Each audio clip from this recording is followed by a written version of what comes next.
Olá, boa tarde. Papagaio, arara, tartaruga são alguns dos inúmeros exemplos de animais silvestres que existem na nossa fauna. Mas o que nem todo mundo sabe é que existem regras para criá-los em casa. Tem que ter autorização.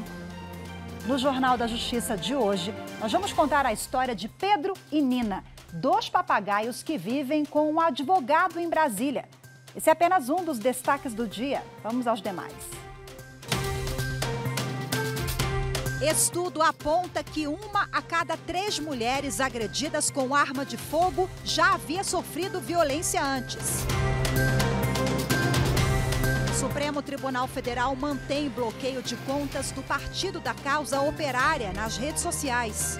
Os magistrados entenderam que não foram apresentados elementos suficientes para reverter a determinação. E ainda, Superior Tribunal de Justiça decide que empresas estrangeiras que prestam serviço de internet em território nacional devem se submeter ao ordenamento jurídico brasileiro.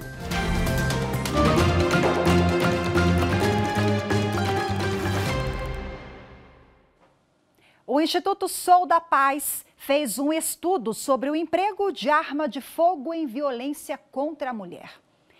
Quem traz as informações, os detalhes desse levantamento ao vivo é a repórter Carolina Chaves. Olá, Carol, muito boa tarde para você.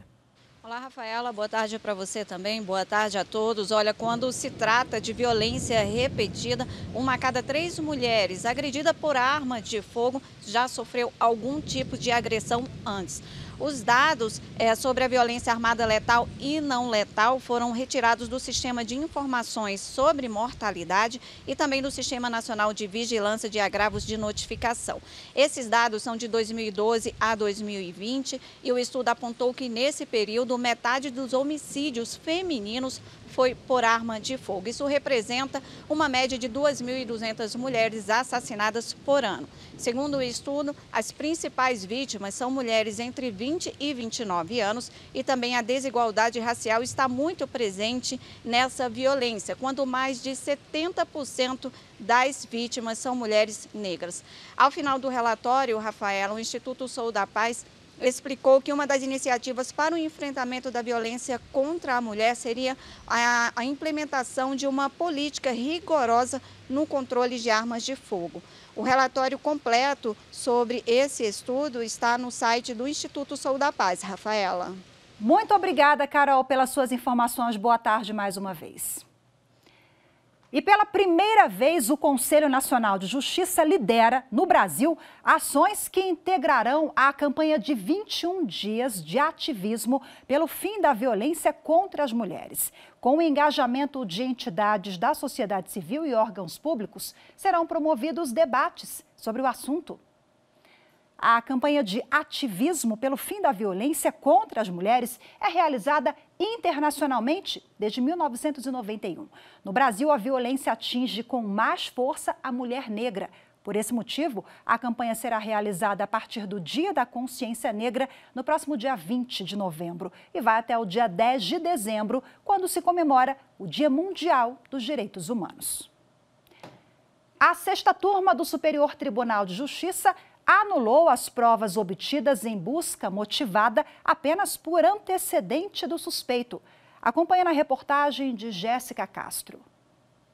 O colegiado da 6ª turma invalidou provas e determinou o trancamento de ação penal contra réu que foi alvo de busca pessoal e veicular apenas com base em antecedente por tráfico de drogas. Para os ministros, esse fato isolado, sem outros indícios concretos de que no momento específico o acusado transportasse entorpecentes, não é suficiente para autorizar a ação policial. O caso aconteceu em um município de São Paulo, quando policiais que realizavam um patrulhamento de rotina viram o réu empurrando um veículo, tentando fazê-lo funcionar. Sob o pretexto de que ele tinha envolvimento anterior com tráfico de drogas, decidiram fazer uma revista pessoal e encontraram no interior do veículo porções de cocaína, o que motivou a prisão em flagrante. O Tribunal de Justiça de São Paulo negou habeas corpus com base na tese de que o antecedente criminal do réu bastaria para configurar a justa causa da abordagem policial. No STJ, o relator, ministro Rogério Schietti Cruz, pontuou que o fato de estar empurrando um veículo com problemas mecânicos não poderia ser considerado indício, nem mesmo remoto, de que houvesse entorpecentes no interior do carro. Schietti considerou que os objetos ilícitos encontrados durante a revista não podem ser utilizados para convalidar a ilegalidade prévia, porque seria necessário que a fundada suspeita fosse aferida com base nas informações disponíveis antes da diligência. De acordo com o relator, o histórico criminal do indivíduo deve ser levado em consideração, mas precisa estar acompanhado de outros indícios objetivos que reforcem a suspeita. A Justiça Federal no Amazonas determinou a transferência de Amarildo da Costa Oliveira, o Pelado, para um presídio federal. Ele é um dos investigados pelo assassinato do indigenista Bruno Pereira e do jornalista britânico Dom Phillips, ocorrido no dia 5 de junho deste ano, no Vale do Javari, no Amazonas. Para o juiz Fabiano Verli, há receio de queima de arquivo.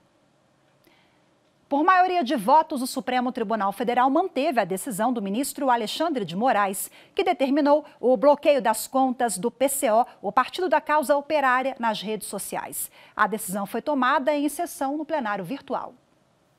O bloqueio das contas do PCO no Twitter, Instagram, Facebook, YouTube, TikTok e Telegram havia sido determinado pelo ministro Alexandre de Moraes em junho deste ano por causa de postagens com conteúdo antidemocrático contra o Supremo Tribunal Federal e o Tribunal Superior Eleitoral. As plataformas recorreram da decisão no STF, pedindo para removerem apenas postagens específicas. A maioria dos ministros da Corte votou para manter o bloqueio. Os magistrados entenderam que não foram apresentados elementos suficientes para reverter a determinação e lembraram a gravidade das publicações divulgadas, que atingem a honra e a segurança do Supremo e do TSE. A decisão aponta ainda indícios da utilização de dinheiro público pelo PCO para disseminação em massa de ataques às instituições democráticas. Ficaram vencidos os ministros Nunes Marques e André Mendonça. A seguir, no próximo bloco, o que diz a legislação sobre a criação de animais silvestres. Vamos conhecer a história de Pedro e Nina, dois papagaios que vivem com um advogado em Brasília. Os detalhes daqui a pouquinho, voltamos já.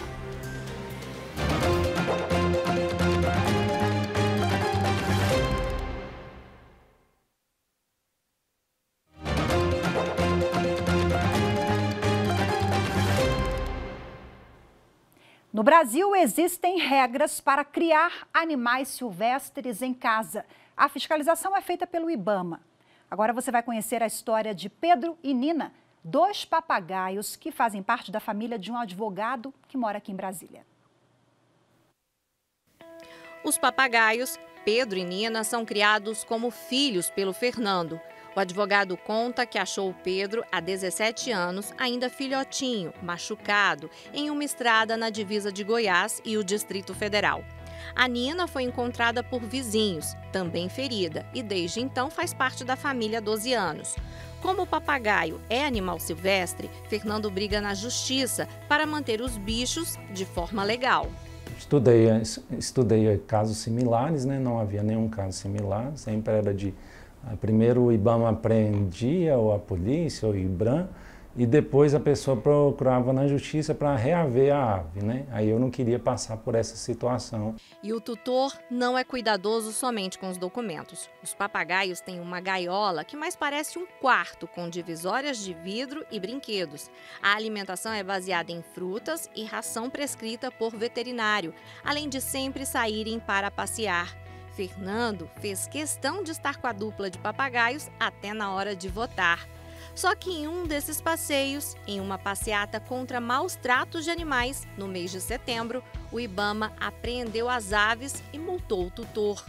Nessa ocasião, o dono dos papagaios já havia conseguido a tutela das aves. Mas, de acordo com ele, os agentes do IBAMA disseram que o documento não dava direito de passear com os papagaios. Pedro e Nina foram levados para o Centro de Triagem e Reabilitação de Animais Silvestres do IBAMA. O caso foi parar na Justiça, que intimou o IBAMA a devolver as aves ao tutor no prazo de 48 horas, sob pena de multa de R$ 1.000 por dia de atraso. O IBAMA atrasou a entrega por 3 dias. Então foi expedido um mandado de busca e apreensão dos animais. Mas essa história ainda não acabou. Fernando recorreu mais uma vez à Justiça porque, além dele ter sido multado pelo IBAMA, a veterinária que cuida do Pedro e da Nina há 9 anos também foi multada em mais de R$ 220 mil por ter emitido em 2019 um laudo dizendo que as aves eram bem cuidadas e estavam domesticadas e, por isso, poderiam sofrer danos caso fossem reintroduzidas na natureza. Eu espero que inicialmente cancele as multas que eu recebi, né? Eu recebi 2 multas. Igualmente cancelem as multas da veterinária, né? E que sejam tomadas medidas cabíveis quanto aos agentes do IBAMA e do IBRAM, que eles sejam processados e, se for o caso, condenados pelos crimes de, ao meu juízo, de abuso de autoridade e abuso de poder. Bom, nós tentamos contato com o IBAMA e não tivemos retorno. Agora, para falar mais sobre a criação de animais silvestres, eu converso de forma remota, ao vivo, com a advogada do Fórum Nacional de Proteção e Defesa Animal, a Ana Paula Vasconcelos. Oi, Ana, boa tarde para você, seja muito bem-vinda. Boa tarde, obrigada, é sempre um prazer estar aqui com vocês. Prazer é todo nosso. Bom, esse caso que a gente acompanhou na reportagem, ele é repleto de peculiaridades, né? Várias questões, daqui a pouquinho a gente fala sobre esse caso, mas agora de forma ampla, né? O que diz a lei sobre ter um animal silvestre em casa? É autorizado em que casos, em linhas gerais? Então, a legislação traz uma previsão expressa das possibilidades de ter um animal silvestre em casa. A Lei 5.197 de 67 autoriza a criação de animais silvestres, desde que eles sejam provenientes de criadouros autorizados pelos órgãos competentes, que esses animais tenham anilha, que tenha nota fiscal e um certificado de origem lícita. A lei busca, com isso, desestimular, né, a compra de animais no mercado negro e acabar com o tráfico de animais silvestres. Ana, a lei versa sobre o tipo de animal? Porque nós vimos o caso, o rapaz tem papagaio em casa, se eu estou na estrada, me deparo com um tatu, ou enfim, qualquer outro animal ferido, levo para minha casa, posso cuidar? A lei, ela especifica a espécie? Não há uma lei, não há uma lista restritiva do tipo de animal, né? Geralmente o que ocorre é que quando esses criadouros pedem autorização para os órgãos competentes, eles apresentam a lista, a quantidade, o tipo de animal que eles vão comercializar. Isso aí acaba sendo um ato discricionário dos agentes que vão analisar se há possibilidade ou não do criadouro comercializar essa espécie. Mas não há uma lista, um rol taxativo dos animais que possam ou não ser criados em cativeiro. Que tipo de liberação essa pessoa precisa para ter um papagaio em casa, por exemplo?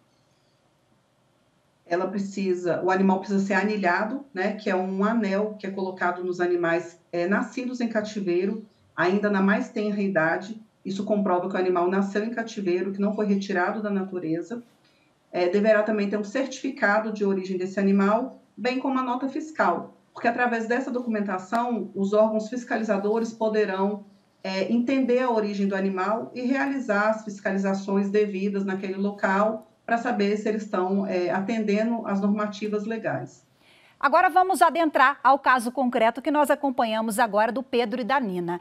Bom, o tutor, ele recebeu uma autorização judicial para cuidar desses papagaios, já está com os animais há quase 20 anos, o IBAMA foi lá, retirou essa autorização. Nós tivemos, tem várias peculiaridades envolvidas, viu gente, mas aí não dá tempo de contar tudo. Mas essa multa, por exemplo, poderia ser concedida na sua avaliação, tendo em vista o ordenamento jurídico hoje? O IBAMA poderia ter retirado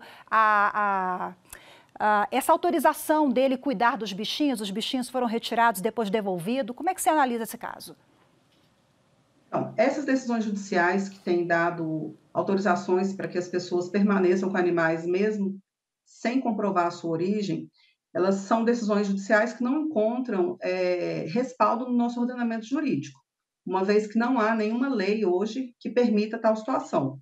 Porém, a maioria dos magistrados, inclusive os tribunais, têm decidido com base em situações específicas, geralmente sobre a alegação de que esses animais já estão na posse, na guarda da pessoa há muitos anos e que não seria possível a sua reintrodução na natureza.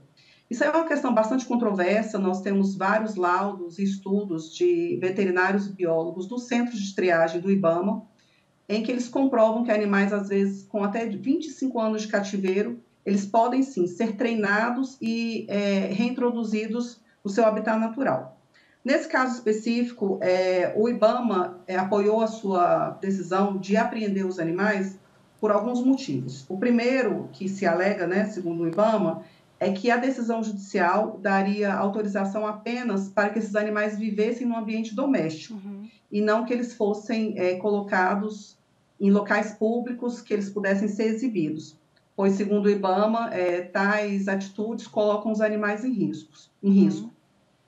Um segundo ponto é que esses animais estariam em situação de maus tratos, uma vez que eles estão com as asas cortadas, um deles com a asa fraturada.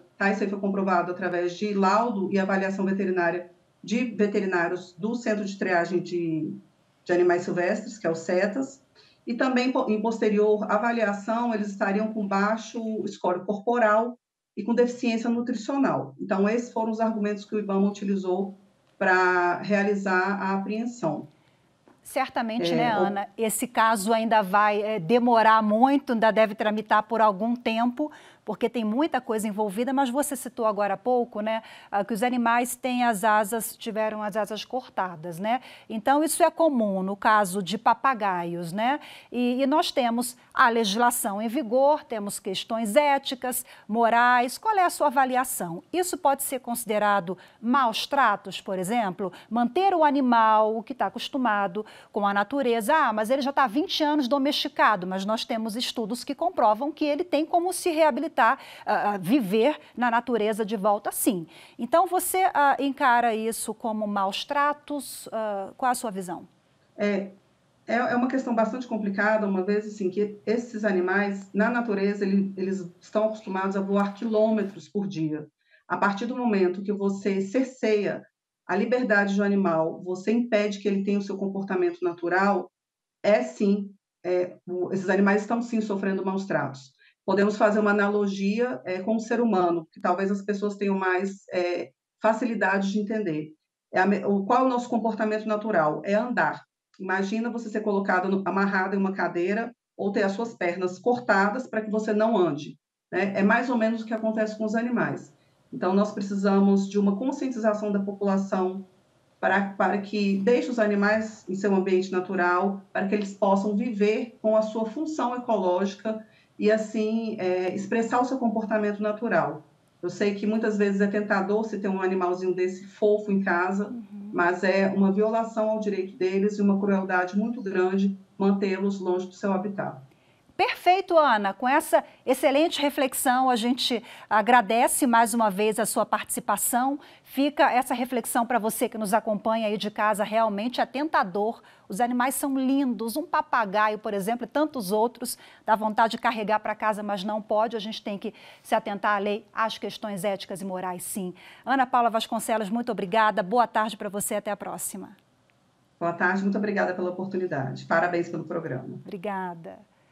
Veja a seguir no próximo bloco empresas estrangeiras que prestam serviços de aplicação de internet em território nacional devem necessariamente se submeter ao ordenamento jurídico brasileiro. Os detalhes em instantes, voltamos já.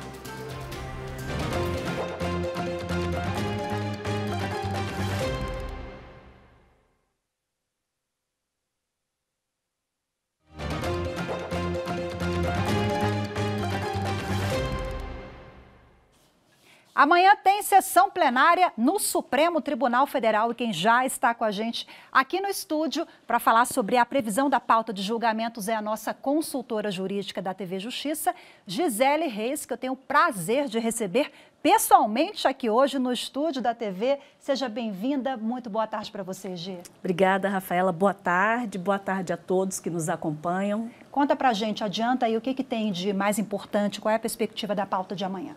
Bom, amanhã nós temos ao todo 4 processos que estão previstos para serem julgados pelo plenário do Supremo Tribunal Federal. Entre os temas, nós temos a questão do controle de constitucionalidade. Também temos o primeiro item da pauta que trata sobre organização do Poder Judiciário. E temos ainda matéria tributária, além de um questionamento envolvendo o Estatuto da Juventude, Rafaela. Então, ao todo, essa é a previsão de julgamento. Alguns desses julgamentos, a previsão é que eles sejam iniciados e outros seriam a continuidade de julgamento com a apresentação, por exemplo, de voto vista, como em um dos casos que nós temos aí previsto na pauta de amanhã. Pegando o gancho de um dos casos, né? A gente sabe que são vários atores, entre aspas, envolvidos no processo, Ministério Público, Defensoria Pública. No caso do MP, a gente já se deparou aqui no STF, em outras instâncias também, com inúmeros questionamentos até sobre o poder de investigação do MP, por exemplo, né? Até onde vai o limite de participação do Ministério Público no caso. Nós temos um processo amanhã indiretamente sobre essa questão, né? Quem tem assento, quem não tem. Envolve sim, Rafaela. Trata-se, inclusive, do primeiro item da pauta, que é uma ação direta de inconstitucionalidade, em que o Conselho Federal da Ordem dos Advogados do Brasil questiona exatamente o cenário da audiência, né? Porque dentro da sala de audiências ou de uma sala de sessão de julgamentos, o que nós temos? Nós temos ali os lugares definidos onde os atores processuais eles acabam se sentando e tal.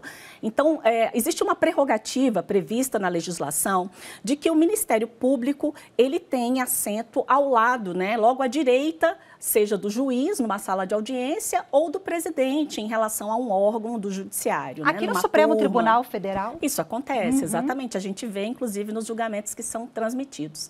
Então, esse questionamento é exatamente quanto a essa prerrogativa que é conferida aos integrantes do Ministério Público da União.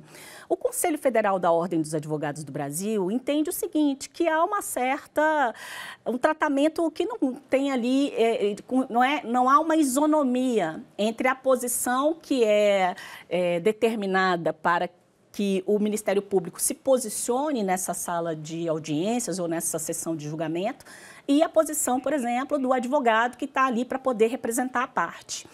E eles argumentam também, nesta ação direta de inconstitucionalidade, que não há nenhuma hierarquia entre essas funções desempenhadas pelo Ministério Público e pelo advogado, né, ali como representante da parte. Inclusive, esse questionamento especificamente, ele trata dessa desigualdade quando o Ministério Público atua como parte. Porque há situações, Rafaela, que o Ministério Público, ele que vai até o Poder Judiciário e ele que requer as demandas, né? Exemplo que eu poderia citar, no ajuizamento quando há o oferecimento de uma denúncia para a aplicação de pena em relação àqueles que cometem crimes. O Ministério Público é parte. No ajuizamento de uma ação direta de inconstitucionalidade, Ministério Público é parte. Numa ação civil pública, Ministério Público é parte. Então, nesses casos, a gente tem autor, tem réu, e o Ministério Público, ele tem um interesse específico, ele faz um pedido ao juiz para que seja aplicado ali algo dentro daquilo que ele manifestou ali como sendo do interesse do Ministério Público.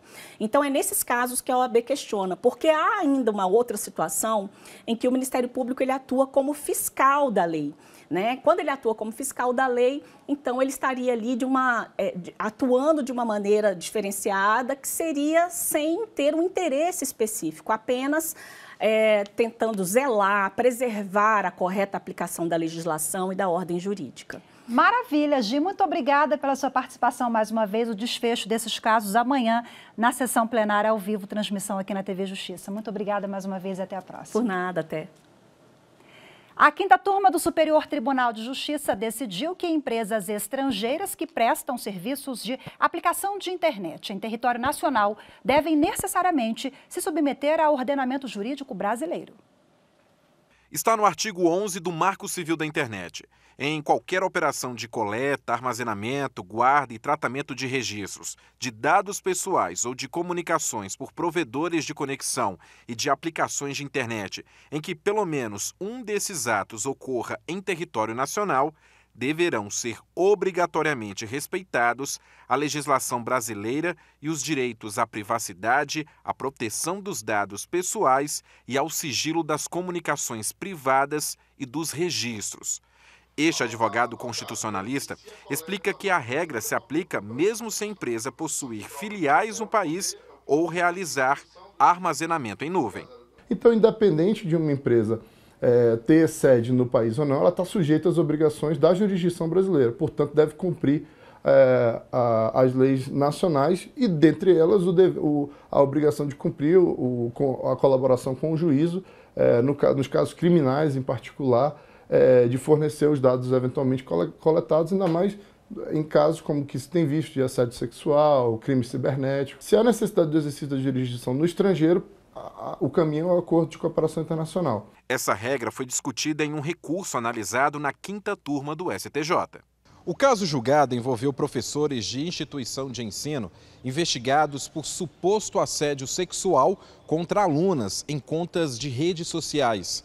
Durante o inquérito, o juízo de primeiro grau determinou ao Facebook, empresa sediada nos Estados Unidos, que fornecesse material de interesse da investigação armazenado nos servidores, sob pena de multa diária por descumprimento, fixada de forma escalonada até o valor de R$50 mil. A empresa alegou que o fornecimento do material dependeria de procedimento de cooperação internacional e questionou a multa diária. O Tribunal Regional Federal da 4ª Região entendeu que o atraso no cumprimento de decisão judicial legitima a cobrança de multa sancionatória. O Facebook recorreu ao STJ, mas o colegiado da 5ª turma negou provimento ao recurso ordinário em mandado de segurança. O relator, ministro João Otávio de Noronha, explicou que a estratégia empresarial de armazenamento em nuvem não pode interferir na obrigação de entregar tais dados às autoridades judiciais brasileiras quando envolvam a prática de crime em território nacional.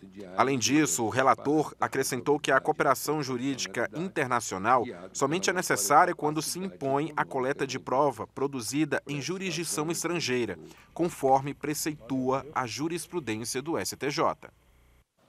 Hoje ficamos por aqui. Muito obrigada pela sua companhia. Ótima tarde, excelente feriado. Até amanhã. Tchau, tchau.